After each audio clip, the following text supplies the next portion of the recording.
Okay. So group 2 polity, we can expect 15 questions. 15 questions க்கு சிலபஸ்ல கான்ஸ்டிடியூஷன்ல இருந்து கடைசியில ஹியூமன் ரைட்ஸ் வரைக்கும் ஃபுல்லா படிக்கணும். எதையுமே ஸ்கிப் பண்ணவே முடியாது. ஸோ கான்ஸ்டிடியூஷன்ல ஆரம்பிச்சு இந்த லாஸ்ட் டாபிக் வரைக்கும் எல்லாமே வேர்ட் பை வேர்ட் படிச்சாதான் பாலிட்டியில இந்த 15 கொஸ்டின்ஸ் ஆன்சர் பண்ண முடியும். கிளியர்? டன்? ஓகே. ஸோ வேற என்ன doubts with regard to polity? Polity கஷ்டமா ஈஸியா அப்படின்னா பாலிட்டி ஈஸி தான், ரொம்ப ஈஸி. ஆனா ஃபர்ஸ்ட் நாள்ல இருந்து அந்த கிளாஸோட ஃப்ளோலயே போனீங்கன்னா படிச்சுக்கலாம். திடீர்னு பிரேக் விட்டுட்டு நடுவுல இருந்து வந்தா வராது. ஓகே. யா, வேற என்ன polity?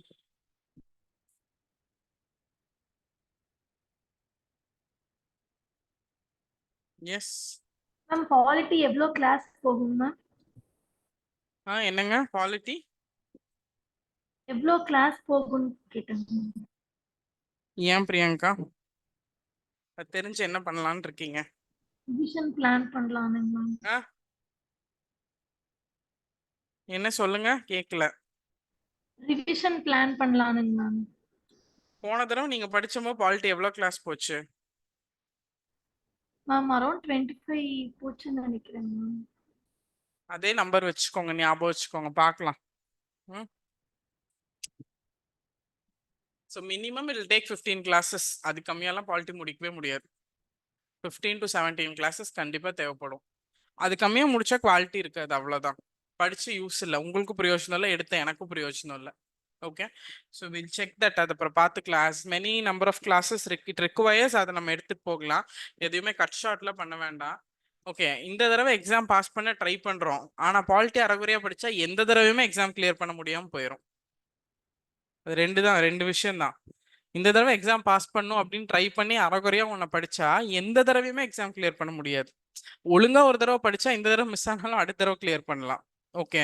So we will not compromise on the quality and number of classes. We will plan accordingly. So polity will start with basic polity மட்டும் இன்னைக்கு. பாலிட்டி வேற, பாலிடிக்ஸ் வேற. Okay. Polity is different from politics. Polity அப்படிங்கிறது rules and regulation. அதை நம்ம எங்க incorporate பண்றோம்னா அதுதான் பாலிடிக்ஸ். ஸோ இந்த ரூல்ஸ் அண்ட் ரெகுலேஷன்ஸை நம்ம எங்க இம்ப்ளிமெண்ட் பண்றோமோ அதுதான் அரசியல். பட் அரசு வேற, அரசியல் வேற. Government is run based on Indian polity. அந்த கவர்மெண்ட்டை நடத்துறவங்க பாலிடிக்ஸ்ல இருக்கிறவங்க. புரியுதுங்களா? ரெண்டும் கனெக்ஷன் கிடக்குதா? Who maintains law and order of your district? Who maintains law and order? Law and order உங்க டிஸ்ட்ரிக்டோட, நீங்க எந்த டிஸ்ட்ரிக்டா இருந்தாலும் உங்க டிஸ்ட்ரிக்டோட லா அண்ட் ஆர்டர் யார் மெயின்டைன் பண்ணுவா? எஸ்பியா? District collector. District collector. உங்க டிஸ்ட்ரிக்டோட லா அண்ட் ஆர்டர் மெயின்டைன் பண்ற அத்தாரிட்டி டிஸ்ட்ரிக்ட் கலெக்டர்.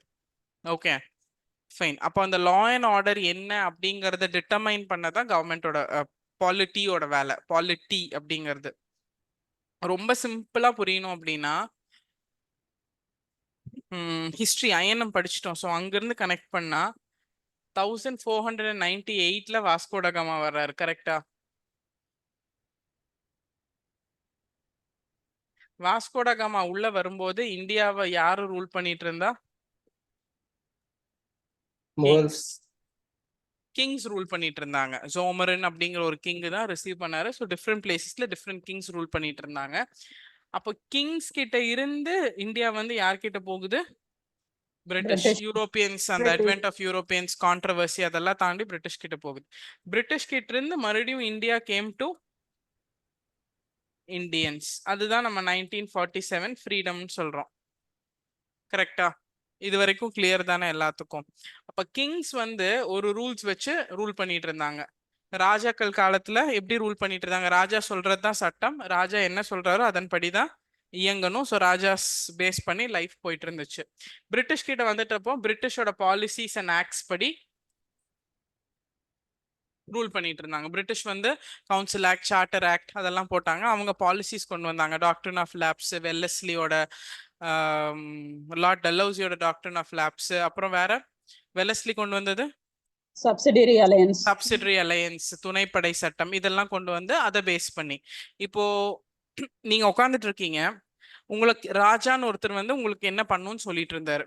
ஓகே, 10 மணி ஆயிடுச்சு போய் சாப்பிடுங்க, 11 ஆயிடுச்சு பாலிட்டி படிங்க, 12 ஆயிடுச்சு ஜியாகிரபி படிங்க, அது ராஜா சொல்லிட்டு இருந்தார். அவரோட ரூல்ஸ் படி நான் இயங்கிட்டு இருந்தோம். அதுக்கப்புறம் ஒரு 5 வருஷம் கழிச்சு ராஜாக்கு பதில் பிரிட்டிஷ்காரன் ஒரு வெள்ளைக்காரன் வந்துடுறான்.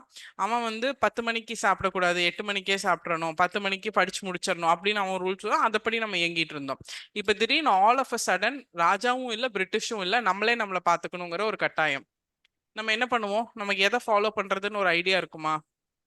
இல்ல. எதையாவது ரெஃபர் பண்ணலாம் அப்படின்னா கிட்டத்தட்ட ஒரு 500-600 வருஷமா யாரோ நம்மள ஆட்சி பண்ணிட்டு இருந்தாங்க, அதை பேஸ் பண்ணி தான் நம்ம இருந்தோமே தவிர நமக்குன்னு சொந்தமா இதை பண்ணணும் அதை பண்ணணும் நமக்கு எதுவுமே தெரியாது. So for the last 600 to 1000 years we were following somebody blankly. யாரையும் நம்ம பின்பற்றிட்டு இருந்தோம். இப்போ எதுவுமே இல்லை, இந்தியா வந்து ஃப்ரீ இந்தியான்னு விட்டுட்டு போயிடுறாங்க. ஓகே, அப்போ ஃப்ரீ இந்தியா அப்படின்னா யாரு கவர்மெண்ட் ஃபார்ம் பண்றது? அப்போ மறுபடியும் யாரோ ஒருத்தர் கையில, ஓகே காந்தி தான் வந்து ஃப்ரீடம் பயங்கரமா ஹெல்ப் பண்ணாரு, அப்ப காந்தியை வந்து இது இந்தியாவோட ஹெட்டா போட்டுடலாம் அப்படின்னா மறுபடியும் ராஜாக்கள் ஆட்சி மாதிரி தானே வந்துடும். அடுத்தது காந்தி குடும்பத்தை சார்ந்த யாராவது வந்துருவாங்க. சரி காந்தி வேண்டாம், அவருக்கு குடும்பம் இல்லை, சரியா நேருவை போட்டுடலாம். அப்ப நேருக்கு அப்புறம் இந்திரா காந்தி, இந்திரா காந்திக்கு அப்புறம் ராஜீவ் காந்தி, ராஜீவ் காந்திக்கு அப்புறம் ராகுல் காந்தி, ராகுல் காந்திக்கு அப்புறம் சம்படி எல்ஸ் அப்படின்னு அவங்க ஃபேமிலி மட்டும்தான் ரூல் பண்ணிட்டு போவாங்க. அப்ப it will make no difference இல்லையா? பிரிட்டிஷ்காரன் ரூல் பண்ணும் போதோ இல்ல கிங்ஸ் ரூல் பண்ணும் போதோ இருந்ததுக்கும் இப்போதைக்கு ஏதாவது வித்தியாசம் இருக்குமானா இருக்காது. So when India was left all of a sudden for Indians, எல்லாமே விட்டாச்சு, இன் இந்தியா இந்தியன்ஸ்க்காக அப்படின்னு கஷ்டப்பட்டு ஃப்ரீடம் வாங்கினதுக்கு அப்புறம் நமக்கு வந்து on what basis we are going to run India அப்படிங்கிற ஒரு பிக்சரே கிடையாது. எதன் அடிப்படையில் நம்ம இந்தியாவை நடத்த போறோம் அப்படிங்கிறதே தெரியாது.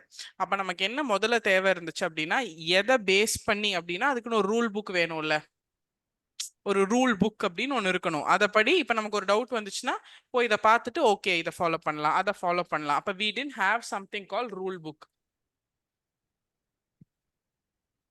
இந்த ரூல் புக்கை ஃபர்ஸ்ட் கிரியேட் பண்ணணும். இந்த ரூல் புக்கை யார் எழுதுறதுங்கிறதா ஃபர்ஸ்ட் கன்ஃபியூஷன். அந்த ரூல் புக் அப்படிங்கிறத நம்ம ஃபாலோ பண்ணோம்னா தான் India can be ruled by இந்தியன்ஸ்னு ஒரு பிக்சர் வருது. அந்த ரூல் புக்கு தான் இன்னைக்கு நம்ம வச்சுட்டு ஃபாலோ பண்ணிட்டு இருக்கிற கான்ஸ்டிடியூஷன், இந்திய அரசியலமைப்பு. இந்த இந்திய அரசியலமைப்பை நமக்காக நம்மளே எழுதிக்கிட்டோம். அந்த இந்திய அரசியலமைப்பு சார்ந்து இன்னைக்கு அரசு நடந்துட்டு இருக்கு. அதுதான் Indian polity and Indian government. அந்த இந்திய அரசியலமைப்பை ஃபாலோ பண்ணி கவர்மெண்ட் நடத்துறவங்க தான் அரசியல்வாதி. புரியுதுங்களா? டிஃபரன்ஸ் புரியுதா? So Indian polity is completely based on one book call constitution of India. இந்திய அரசியலமைப்பு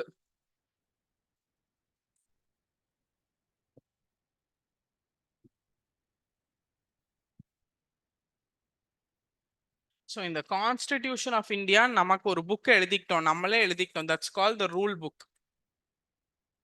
இந்த புக்ல என்ன இருக்கோ அதை நம்ம இன்னைக்கு வரைக்கும் பிளாங்கா பிளைண்டா ஃபாலோ பண்றோம். நம்ம வந்து அது வந்து என்ன சொல்றது, கரெக்டா தப்பா அப்படிங்கறதெல்லாம் ரெண்டாவது. அந்த புக்ல என்ன இருக்கோ நம்ம பிளைண்டா பிளாங்கா ஃபாலோ பண்ணி அந்த புக்கை பேஸ் பண்ணி இன்னைக்கு நம்ம கவர்மெண்ட் நடத்திட்டு இருக்கோம். அந்த புக்ல இருக்கு புது கவர்மெண்ட் ஃபார்ம் பண்ணா பட்ஜெட் போடணும் அப்படின்னு. அதனால நிர்மலா சீதாராமன் இப்ப நியூ ஸ்கீம் பட்ஜெட் கொடுத்தாங்க. அந்த புக்ல இருக்கு 5 வருஷத்துக்கு ஒருக்கா எலெக்ஷன் நடக்கணும்னு. அதனால இப்ப லோக்சபா எலெக்ஷன் 2024 நடந்துச்சு. அந்த புக்ல இருக்கு எந்த பார்ட்டி ஜெயிக்குதோ அந்த பார்ட்டியோட ஹெட் பிரைம் மினிஸ்டர் ஆவாரு. அந்த புக்ல இருக்கு அந்த பார்ட்டியில எத்தனை சீட்டு ஜெயிச்சிருந்தாலும் அதுல வெறும் 15% தான் அமைச்சர் அவையில இருக்கணும், மினிஸ்டர்ஸ் கொடுக்கணும்னு. அதனால இன்னைக்கு 61 மினிஸ்டர்ஸ் இருக்காங்க, 75 மினிஸ்டர்ஸ் டோட்டலா இருக்காங்க. அந்த புக்ல என்ன இருக்கோ அதை தான் ஃபாலோ பண்ண. அந்த புக்குன்னு ஒண்ணு இல்லை அப்படின்னா இன்னைக்கு இந்தியான்னு ஒண்ணு இருந்திருக்கவே இருந்திருக்காது.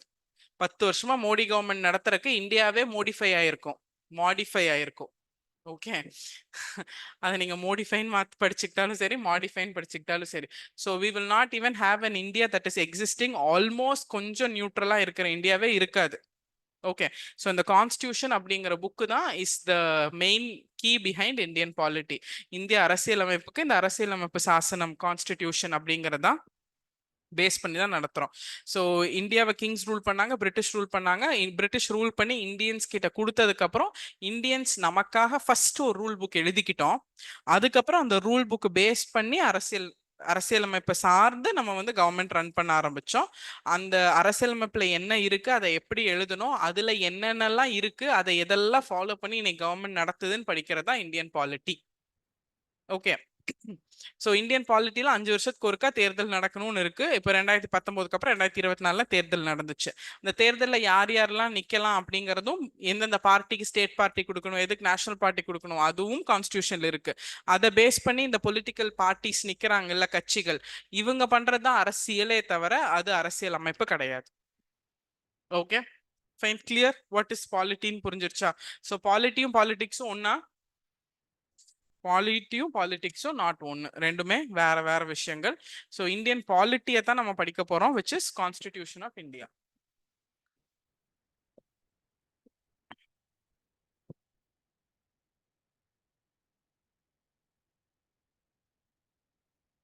So will go back to this concept. இருந்தா தெரியுமா?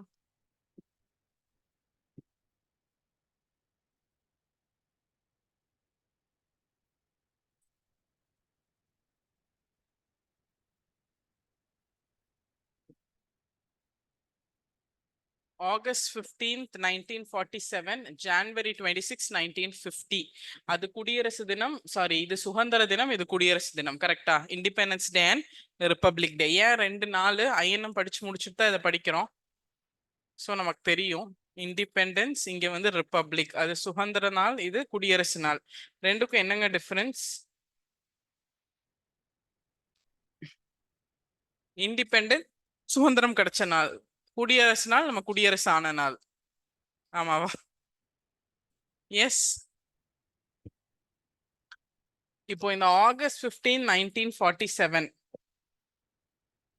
இந்த August 15, 1947 என்னாச்சு அப்படின்னா, பிரிட்டிஷ் இந்தியாவுக்கு ஃப்ரீடம் கொடுத்தாங்க. ஆனா பிரிட்டிஷ் இந்தியா விட்டு வெளியே போயிட்டாங்களா? போகல. அவங்க எப்ப வெளியே போனாங்க? 1950க்கு அப்புறம் தான் அவங்க வெளியே போனாங்க. So British gave independence. அப்ப என்ன மிஷன் வந்துருந்துச்சு அதுக்கு முன்னாடி? கேபினெட் தூதுக்குழு, கேபினெட் மிஷன் வந்துருச்சு. Sir Stafford Cripps, Pethick Lawrence and Alexander, A V Alexander, 3 பேரும் சேர்ந்து ஒரு குழு வந்துச்சு. அதுக்கு முன்னாடி கிரிப்ஸ் மிஷன் வந்துச்சு. கிரிப்ஸ் மிஷன் ஃபெயிலியர், அதுக்கப்புறம் கேபினெட் மிஷன் வந்துச்சு.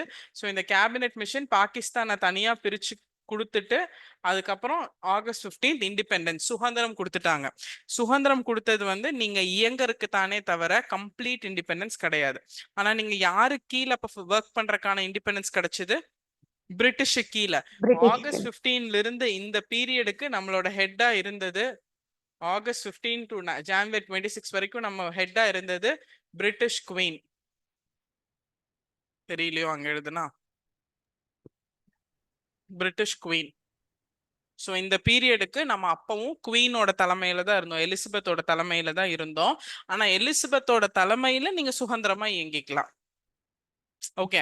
அந்த டைம் எதுக்கு கொடுத்தாங்க அப்படின்னா, நாங்க இப்ப மொத்தமா உங்களை விட்டுட்டு போனா நீங்க என்ன பண்ணுவீங்க?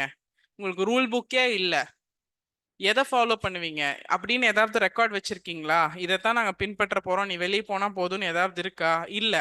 எஸ். இப்போ சுதந்திரமா இயங்குறதுக்குன்னா அந்த சுதந்திரமா ஃபர்ஸ்ட் இந்த ரூல் புக்கை எழுதிக்கோங்க அப்படிங்கறக்காக கொடுத்த இண்டிபெண்டன்ஸ் தான் இது. கேபினெட் மிஷன் ப்ரப்போசல்ல தான் இந்த ரூல் புக் அப்படிங்கிற கான்ஸ்டிடியூஷன் எழுதுறதுக்கான பெர்மிஷன் கொடுத்தாங்க. ஓகே, நீ ஃபர்ஸ்ட் எழுது, நீ நல்லா எழுதுனேன்னா அப்புறம் நான் மொத்தமா வெளியே போய்க்கிறேன் அப்படின்னு. ஓகே. ஸோ இந்த கான்ஸ்டியூஷன் எழுதுறதுக்கான பெர்மிஷன் கொடுத்தது தான் கேபினெட் மிஷன். ஸோ அப்ப நம்ம என்ன சொல்லுவோம்னா, நம்ம என்னவா இருந்தோம்? டொமினியனா இருந்தோம். அதுக்கு முன்னாடி என்னவா இருந்தோம்? காலனியா இருந்தோம். நம்ம ஆங்கிலேயர்களோட பிரிட்டிஷ் காலனியா இருந்தோம். பிரிட்டிஷ் காலனியிலிருந்து நம்ம அடுத்தது என்ன ஸ்டேட்டஸ்க்கு வந்துட்டோம்?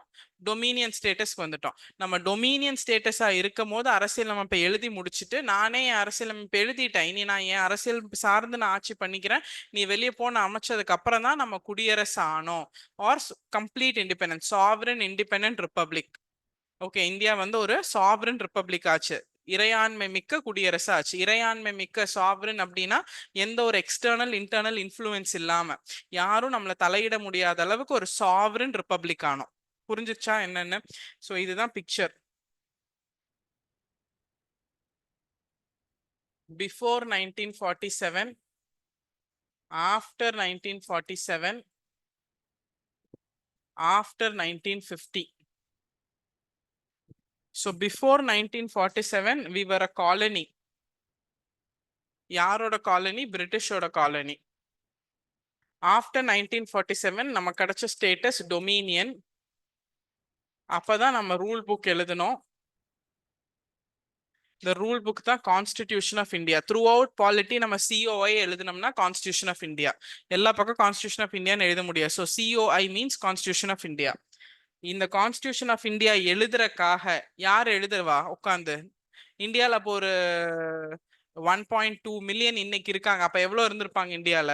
இந்தியாவோட பாப்புலேஷன் அரௌண்ட் 40 மில்லியன் 40 மில்லியன் அந்த மாதிரி இருந்திருப்பாங்க. எல்லாரும் உட்காந்து ஒரு பேஜ் எழுத முடியுமா? அது பிரிட்டிஷ்காரங்கிட்டே இருந்திருக்கலாம் இல்லையா? ஸோ அப்ப அது யாரு எழுதுவா அப்படிங்கறக்கு ஒரு அரசியல் அமைப்பு எழுதுறக்காக ஒரு சபை ஒன்று ஃபார்ம் பண்ணாங்க. அரசியலமைப்பு எழுதுறக்காக அமைக்கப்பட்ட சபை அப்படிங்கறதுனால அது பேர் அரசியலமைப்பு நிர்ணய சபை. ஆர் கான்ஸ்டிடியூஷன் ஆஃப் இந்தியா எழுதுறக்காக ஃபார்ம் பண்ண அசம்பிளி அப்படிங்கறதுனால constituent assembly. CA constituent assembly.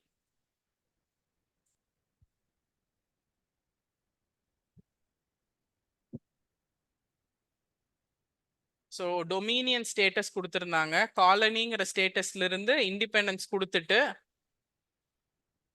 Dominion ஒரு ஸ்டேட்டஸ் கொடுத்துருந்தாங்க. டொமினியன்ங்கிற ஸ்டேட்டஸ்ல நம்ம ரூல் புக் எழுதணும். அந்த ரூல் புக் பேர் தான் கான்ஸ்டிடியூஷன் ஆஃப் இந்தியா. அந்த கான்ஸ்டிடியூஷன் ஆஃப் இந்தியா எழுதுறதுக்காக ஒரு அசம்பிளியோ ஒரு சபையோ ஃபார்ம் பண்ணியிருந்தோம். தமிழ்ல இந்திய அரசியலமைப்பு நிர்ணய சபை.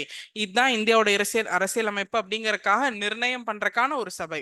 ஸோ இட்ஸ் கால் இந்திய அரசியலமைப்பு நிர்ணய சபை. இங்கிலீஷ்ல இட்ஸ் கால் கான்ஸ்டிடியூவன்ட் அசம்பிளி.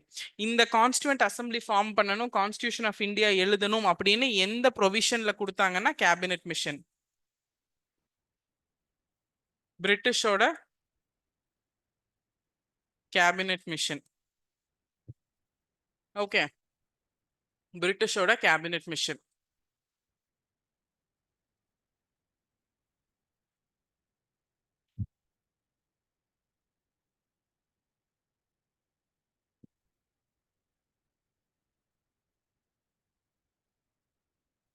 புரிஞ்சிருச்சா? ஒரு அளவுக்கு புரிஞ்சிருச்சா?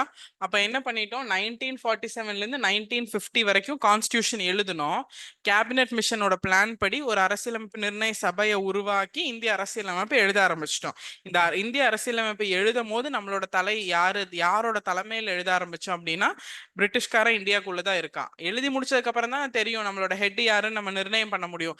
அது வரைக்கும் இந்த டொமினியன் ஸ்டேட்டஸ் இருந்த போது நம்மளோட ஹெட் வந்து பிரிட்டிஷ் குவீன். பிரிட்டிஷ் குவீன் தான் நம்மளோட head.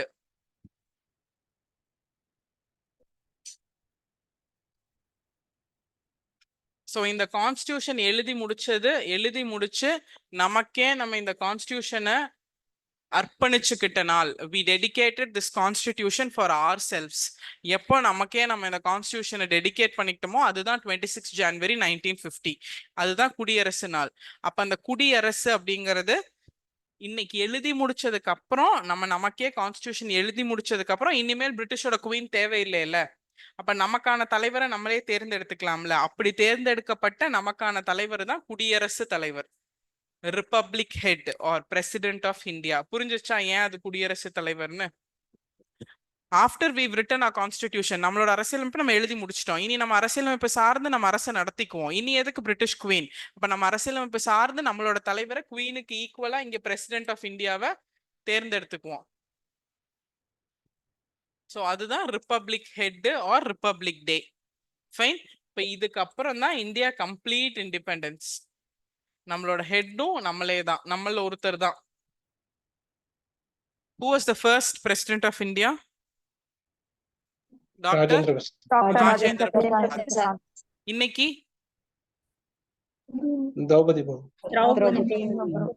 Madam Droupadi Murmu.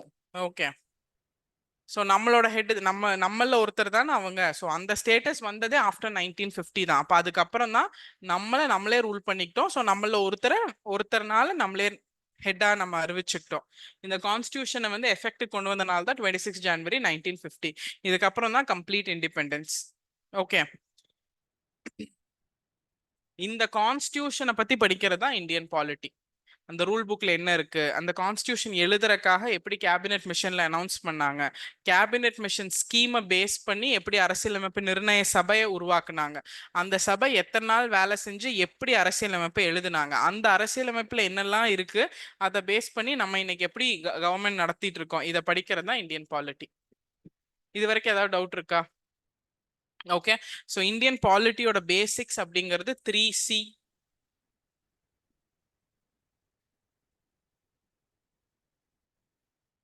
Cabinet mission,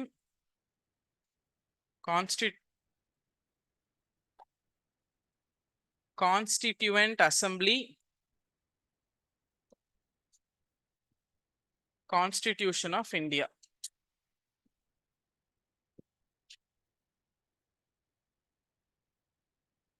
so இந்த கேபினெட் மிஷன் அனுப்புனது British. British sent a cabinet mission. Based on this, based on cabinet mission, we formed Constituent Assembly. We formed this. இதுல இருக்கிற Indians wrote Constitution of India, and this is what is followed in India today. So this is our rule book. இதை எழுதி முடிக்கிற இந்த stage வரைக்கும் நம்ம dominion, இதுக்கப்புறம் தான் கம்ப்ளீட் இண்டிபெண்டன்ஸ்.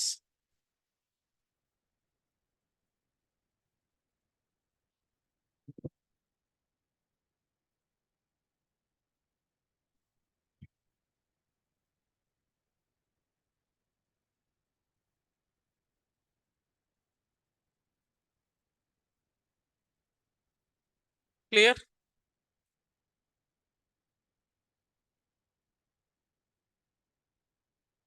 ஸோ காலனியிலிருந்து இப்போ வந்து நம்ம காலனியா இருந்தோம், அதுக்கப்புறம் டொமினியன் ஆகி அப்புறம் கம்ப்ளீட் இண்டிபெண்டன்ஸ் ஆனோம்.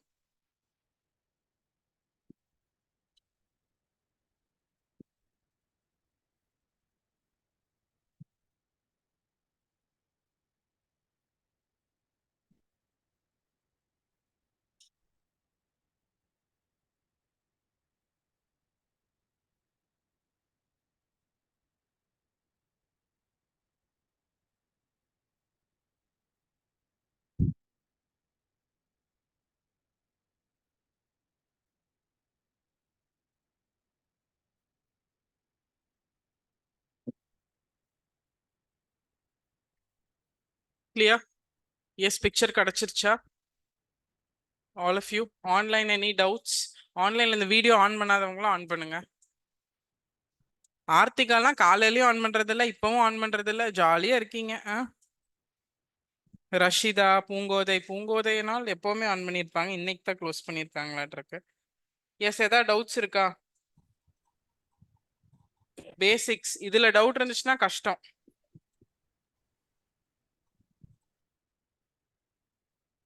Okay, so now coming to this picture, why August 15th as Independence Day?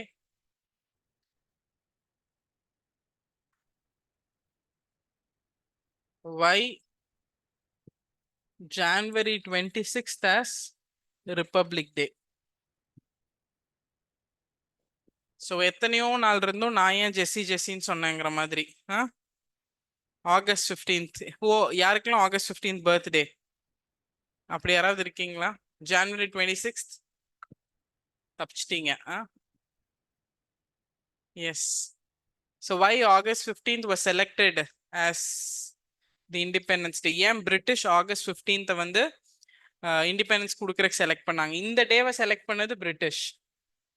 January 26th republic டேவை செலக்ட் பண்ணது இந்தியன்ஸ். ஏன்னா நம்ம தானே கான்ஸ்டியூஷன் எழுதி முடிச்சு அன்னைக்கு அனௌன்ஸ் பண்ணிக்கலாம்னு சொன்னோம். ஸோ இவங்க ஏன் அதை செலக்ட் பண்ணாங்க, அவங்க ஏன் இதை செலக்ட் பண்ணாங்க? Purna Swaraj January 26th. Okay, August 15 Japan surrender. INA முடிச்சதுனால இதெல்லாம் தெரிஞ்சிருக்கணும். செகண்ட் வேர்ல்டு வார் நடந்துட்டு இருந்துச்சு 1939 to 1945. ஸோ அதில் ஆக்சிஸ் பவர் அண்ட் அலைட் பவர்ஸில் பிரிட்டன் சைடு ஜப்பான் சரண்டர் ஆனாங்க. பிரிட்டனில் அப்போ மவுண்ட் பேட்டன் தான் இருந்தார் அங்க. ஸோ மவுண்ட் பேட்டன் கிட்ட இந்த சைடு இருந்த ஜப்பான் சரண்டர் ஆனாங்க. தே சரண்டர்ட் ஆன் ஆகஸ்ட் 15, 1945. ஓகே, அதுக்கப்புறம் மவுண்ட் பேட்டன் அந்த ஒர்க்கை முடிச்சுட்டு தான் இந்தியாவோட கவர்னர் ஜெனரலா அப்பாயிண்ட் பண்ணாங்க. எஸ், கடைசியா நமக்கு ஃப்ரீடம் வாங்கும்போது லூயிஸ் மவுண்ட் பேட்டன் தான் நம்மளோட லாஸ்ட் கவர்னர் ஜெனரல். ஓகே, அங்க அப்பாயிண்ட் பண்ணாங்க. அப்ப அவருக்கு என்னன்னா ஃப்ரீடம் கொடுக்கணும். June 3 Mountbatten plan announce பண்ணி அது மூலியமா தான் இண்டிபெண்டன்ஸ் கொடுத்தாங்க. இப்ப என்ன நாள் கொடுக்கறது அப்படின்னு யோசிக்கும் போது அவருக்கு வந்து அது 2nd anniversary தானே. என்கிட்ட ஜப்பான் சரண்டர் பண்ண வச்ச நாள் ஆகஸ்ட் 15. அப்ப அது எனக்கு அது 2வது anniversary இம்பார்ட்டன்ட் தானே. அதே நாள் நான் இந்தியாவுக்கும் சுதந்திரம் கொடுத்ததா வரலாறு பேசட்டும் அப்படின்னு அவர் சூஸ் பண்ண நாள் தான் ஆகஸ்ட் 15. இதுல இருந்து என்ன தெரியுது? நீங்க என்ன பண்ணாலும் பின்னாடி வரலாறு பேசும். பண்றத பார்த்து பண்ணிருங்க. Yeah, so August 15th was therefore selected as the day to give independence for India. இந்தியாவுக்கு சுதந்திரம் கொடுக்கறதுக்காக அந்த டே வந்து நம்ம சூஸ் பண்ணோம். இந்த நம்ம சூஸ் பண்ணல, மவுண்ட் பேட்டன் சூஸ் பண்ணாரு நமக்காக. ஓகே, ஸோ இது one side of the frame. The other side January 26, 1950. இது ஏன் நம்ம ரிப்பப்ளிக் டேவா செலக்ட் பண்ணோம்னா நமக்கும் வரலாறு வேணும்ல இல்லையா. ஸோ ஐஎன்எம் படிக்கும் போது 1929 ஜவஹர்லால் நேரு சார்பா தலைமையில லாகூர் செஷன் நடந்திருக்கும்.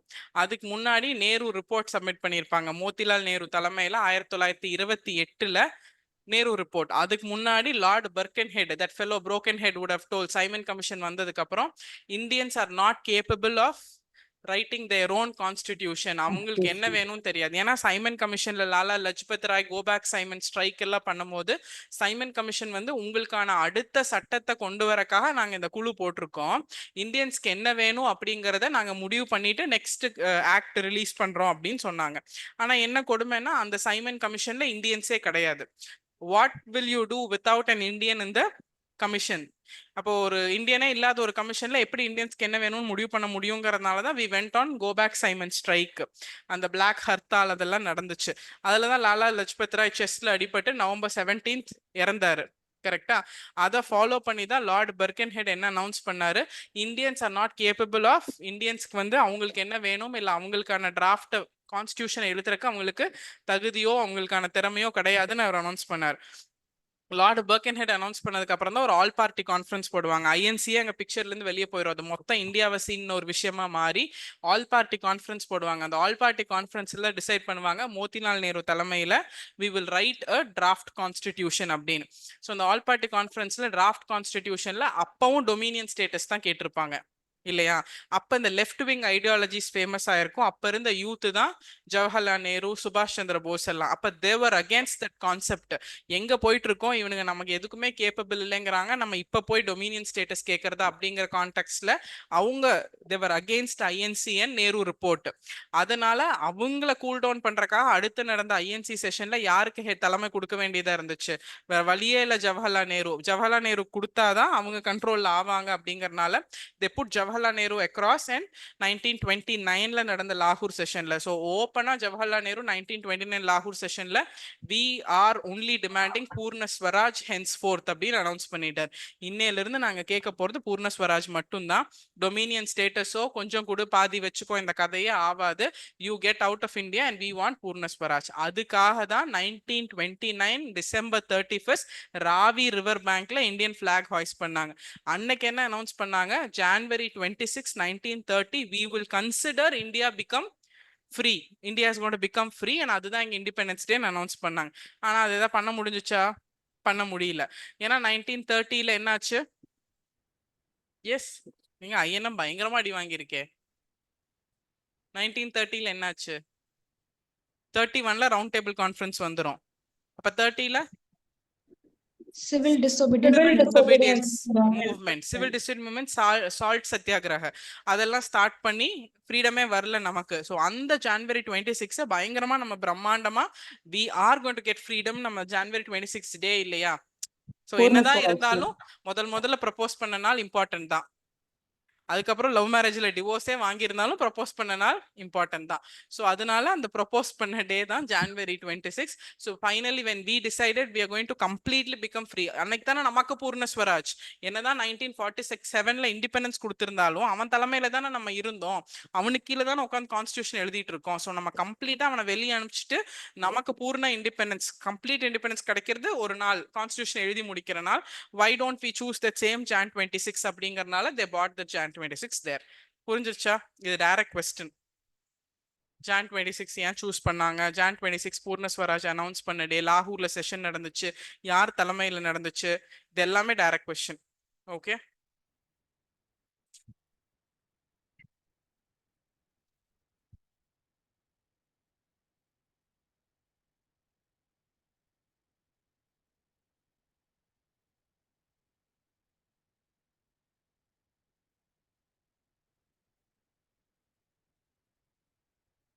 so 1947 August 15th அன்னைக்கு when we were declared independence, all India ரேடியோல midnight தான், எஸ் midnight தானே அனௌன்ஸ் பண்ணாங்க.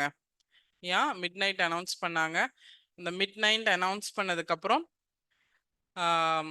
ஆல் இண்டியா ரேடியோல மகாகவி பாரதியாரோட பாட்டு, வாட் சாங் இஸ் தட்? ஆடுவோமே பள்ளு பாடுவோமே. யார் பாடினா? T R Pattammal, A K Pattammal, A K Pattammal. Okay, August 15, 1947 all India ரேடியோல டிகே பட்டமால் அவங்க தான் அந்த பாட்டு பாடினாங்க. and therefore that became a very famous song.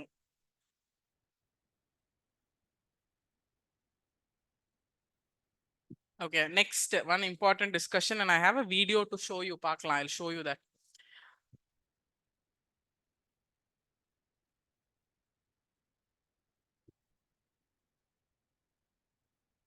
Independence Day, Republic Day. Independence Day க்கு யார் flag hoist பண்ணுவா? யார் Independence Day flag hoist பண்ணுவா? Prime Minister of Prime Minister. ஏன்னா 1947 independence வந்தோன்னா Jawaharlal Nehru became the first Prime Minister of independent India. So Prime Minister.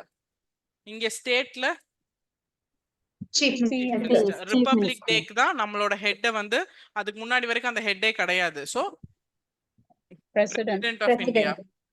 இங்க Governor. டிஸ்ட்ரிக்ட்ல District எல்லா தடவை collector. டிஸ்ட்ரிக்ட் கலெக்டர் தான். ஓகே, சோ இதுதான் இண்டிபெண்டன்ஸ் டேக்கு எங்க flag hoist பண்ணுவாங்க, ரிபப்ளிக் டேக்கு எங்க flag hoist பண்ணுவாங்க. Independence day is usually at red fort, செங்கோட்டையில ரெட் ஃபோர்ட்ல. இதுல president of India republic day அன்னைக்கு ராஷ்டிரபதி பவன்ல மெயினா, அதுக்கப்புறம் ரெட் ஃபோர்ட்லயே ஹாய்ஸ்ட் பண்ணுவாங்க.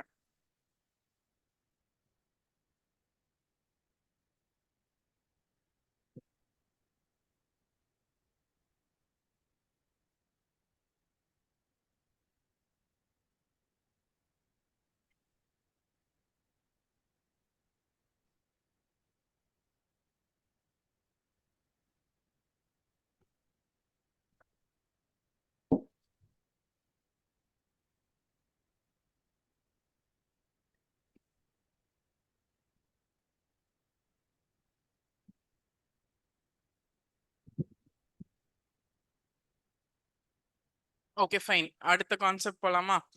இப்போ என்ன ஆயிடுச்சு, 1947ல we got independence.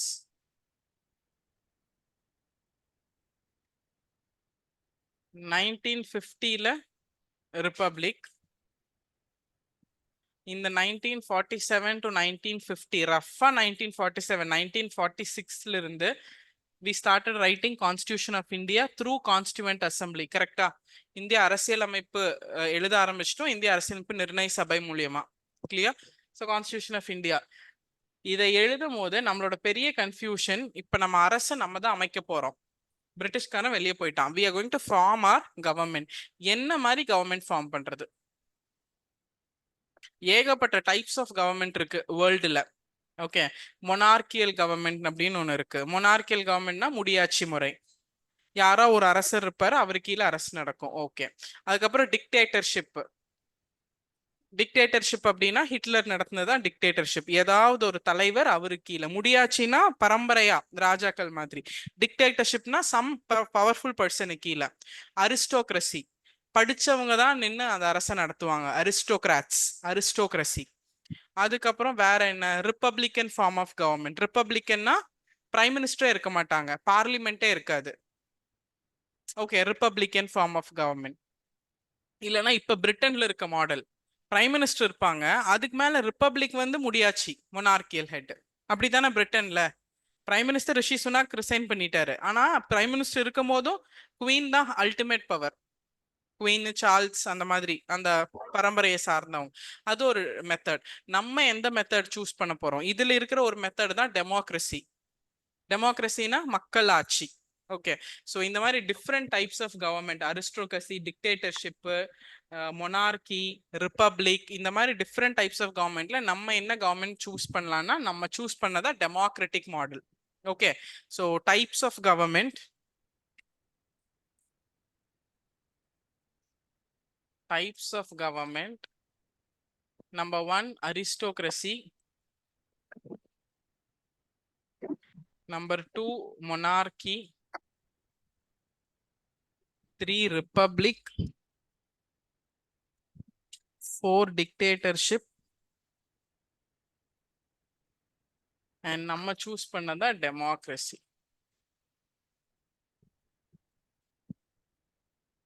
இப்போ டெமோக்ரஸினா மக்கள் ஆட்சி, மக்களால் தேர்ந்தெடுக்கப்பட்ட நபர்களால் நடத்தும் ஆட்சி தான் மக்கள் ஆட்சி. மக்களால் தேர்ந்தெடுக்கப்பட்ட, மக்களால் தேர்தல் மூலியமா தேர்ந்தெடுக்கப்பட்ட நபர்கள் தான் இன்னைக்கு ஆட்சி நடத்துறாங்க. ஸோ நம்ம நடத்துறது டெமோக்ராட்டிக் கவர்மெண்ட். டெமோனா பீப்புள், கிரெசினா ரூல் பை த பீப்புள், அவ்வளவுதான்.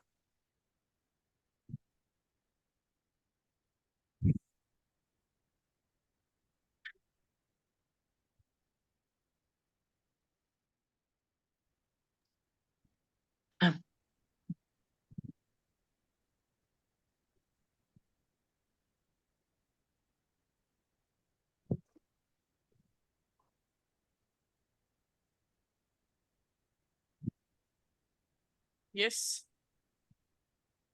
ஸோ இதுல என்ன டவுட்னா மேம், நம்ம ரிப்பப்ளிக்கும் தானே, ஏன் ரிப்பப்ளிக் இல்ல டெமோக்ரஸி அப்படின்னு? Okay, sovereign democratic republic. பிரியாம்பிள்னு ஒன்று இருக்கு தெரியுமா, ஸ்கூல்ல படிச்சிருக்கீங்களா, சிவிக்ஸ்ல? எஸ், அந்த பிரியாம்பிளோட ஃபர்ஸ்ட் லைன் என்ன? India is a sovereign, sovereign socialistic secular democratic republic. Democratic republic ரெண்டும் தான். ஃபர்ஸ்ட் நம்ம டெமோக்ரட்டி, அப்புறம் தான் டெமோக்ரஸி, அப்புறம் தான் ரிப்பப்ளிக். அப்ப என்ன ma'am, what is that connection அப்படின்னா, டெமோக்ரஸி பிளஸ் ரிப்பப்ளிக்கோட கனெக்ஷன் என்னன்னா, ரிப்பப்ளிக் அப்படின்னா என்ன, நம்ம எப்ப ரிப்பப்ளிக் ஆனோம்? ஜான்வரி 26, 1950. ஜான்வரி 26, 1950 நம்ம ரிப்பப்ளிக் ஆனதுக்கு அப்புறம் தான் நம்மளோட ஹெட் நம்மள இருந்து ஒருத்தர், கரெக்டா? நம்மளோட அல்டிமேட் ஹெட் வந்து பிரசிடென்ட் ஆஃப் இந்தியா. அதுக்கு மேல யாராவது இருக்காங்களா? இல்ல. First citizen of India president. So நம்மளோட அல்டிமேட் ஹெட் வந்து 1% ஃப்ரம் அமங்ஸ்ட் அவர் செல்ஃப்ஸ். நம்மள இருந்து ஒருத்தர் தான் நம்மளோட ரிப்பப்ளிக். அது எப்ப ஆச்சு? நம்ம ரிப்பப்ளிக் ஆனதுக்கு அப்புறம். அதுக்கு முன்னாடி வரைக்கும் குவீன் எலிசபெத் தான் இருந்தாங்க. Okay, so supreme power held by Indians. Supreme power of India held by Indians. And இதை சூஸ் பண்றது பீப்புள். ஸோ அதுதான் டெமோக்ராட்டிக் ரிப்பப்ளிக். அரசை நடத்துறவங்களும் அரசோட சுப்ரீம் ஹெட்டும் ரெண்டுமே இந்தியன்ஸ் தான். அதை எல்லாமே சூஸ் பண்றது இந்தியா, இந்தியாவில் இருக்கிற மக்கள். So the government is run by Indians and it is chosen by Indians. Okay, இந்த டெமோக்ரஸி மக்கள் ஆட்சியில யாரு தலைவருங்கிற தேர்ந்தெடுத்து ஆட்சி நடத்துறதுனால தான் we are a democratic republic country. இதுல யாரோட வெளி தலையீடும் இல்ல, இறையாண்மை மிக்க மக்களாட்சி கொண்ட குடியரசு அப்படிங்கறதுனால தான் சாவரன். சாவரன்னா இறையாண்மை மிக்க மக்களாட்சி கொண்ட குடியரசு. சாவரன், சோஷியலிஸ்ட், செக்யூலர், அந்த ரெண்டு வேர்ட் என்ன இருக்கு? நம்ம நாட்டுல சமூக நீதியும் மதசார்பற்ற ஒரு அரசாங்கமும் நடத்துறோங்கிறதுனாலதான் sovereign, socialist, secular, democratic republic. புரிஞ்சிருச்சுங்களா?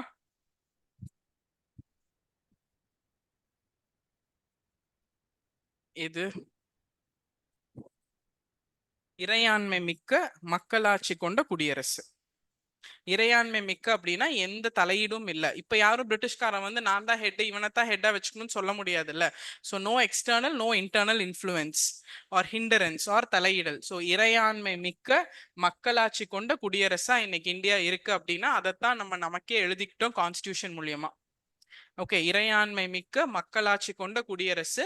அதோட சேர்ந்து இந்தியா வந்து சாவரின் சோசியலிஸ்டாவும் இருக்கும். சமூக நீதி, சமூகத்துல எல்லாரும் சமம்ங்கிற ஒரு அந்தஸ்தும், செக்யூலர் எந்த மதமும் சார்ந்து இந்தியா இயங்காது. India is not a Christian country, India is not a Hindu country, India is not a Muslim country. அப்புறம் ஏன் ராமர் கோயில் கட்டினாங்க அப்படின்னா அதனாலதான் ராமர் கோயில் கட்டின கான்ஸ்டிடுவன்சில தோத்து போனாங்க.